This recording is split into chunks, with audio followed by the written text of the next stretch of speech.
Hey, what's up guys? Welcome back to my YouTube channel. As always, trying to uploading videos and not getting to do it, but here I am again. So today I'm gonna talk a little bit about an exercise that I've been doing for a long time, and I've been sharing it with a lot of students, and I think it really makes a huge difference on how you look the neck and how you just practice pentatonic scales up and down. So the thing is, to me, as soon as you know the 5 positions of the minor pentatonic, if you do, like, let's say A, right? And you go,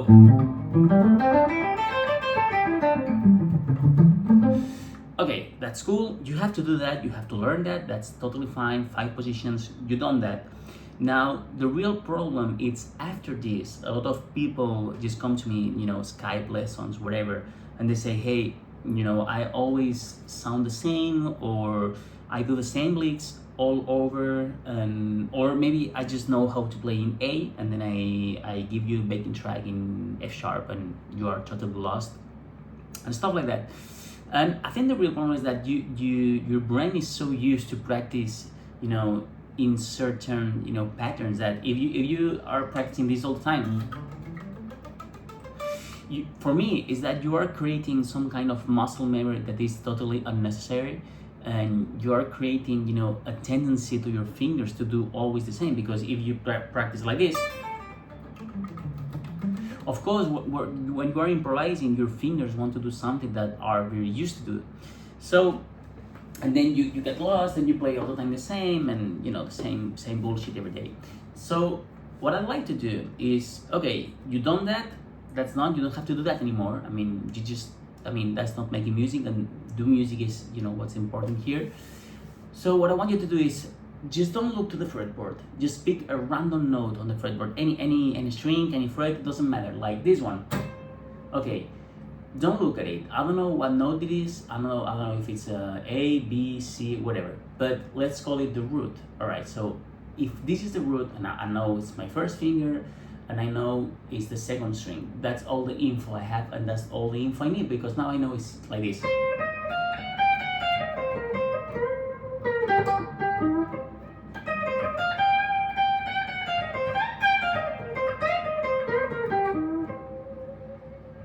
I haven't moved to the next position, but I could go.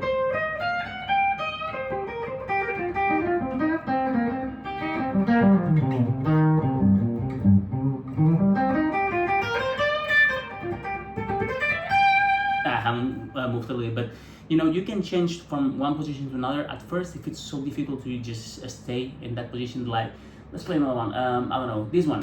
Okay, this is my root, so I go.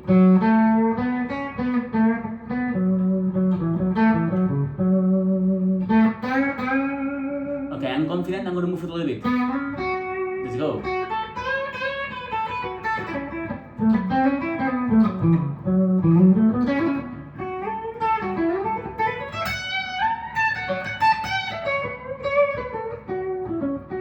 Okay, now, I don't know, this is my root.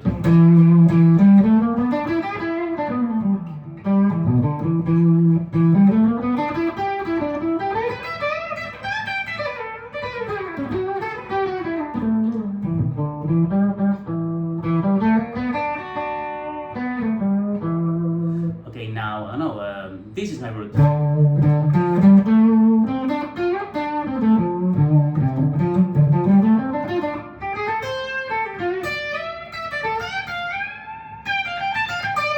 So you get the idea. But pretty much what I'm doing is, I'm trying to memorize instead of with my eyes. I try to memorize with my fingers.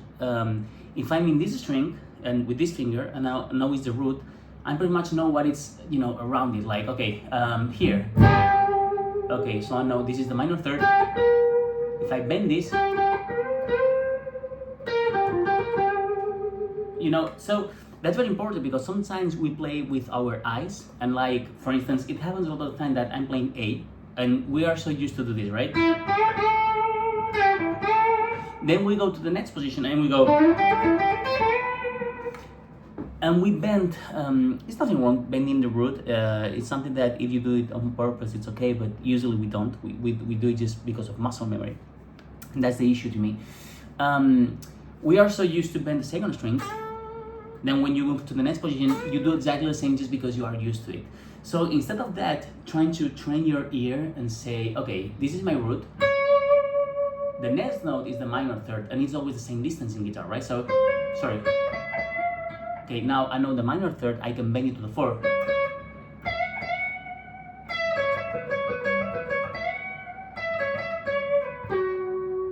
Alright, so if I'm here, root, minor third, okay. Root, minor third. Root, minor third. So if you're trying your ear instead of your eyes and just make random notes around the fretboard and you practice around those and try to realize, okay, if this is the root, the next note is the minor third, and I can bend that instead of I'm on the second string with this finger, I'm gonna bend this note because I'm used to it. I think you're gonna make better licks, better ideas, better music, and you're gonna find yourself better on the fretboard, and you will not get lost, and you will just play more relaxed and not as afraid of making, you know, mistakes and all of that. And you will play different every time because you just go, you know, with your ear. It's like talking. Yeah, when you talk, you may say the same ideas, but you talk a little bit different every time. So it's pretty much the same in guitar. So I want you to do that. Just run the notes on the fretboard and just play around. Like I'm gonna do it one more time for you, right? I'm gonna play, for instance, this note. Okay, this is my root, all right? So I know this is the root, minor third. That's the bending. That's cool. Root, minor third. And that's just an example. You can do that with the minor 7, for instance. That this is the root. That's the minor 7. So.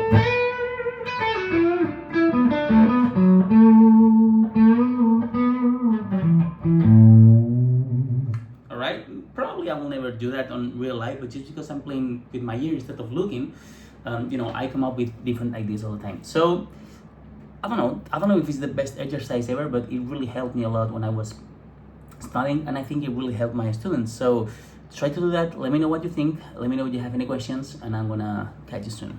Keep rocking.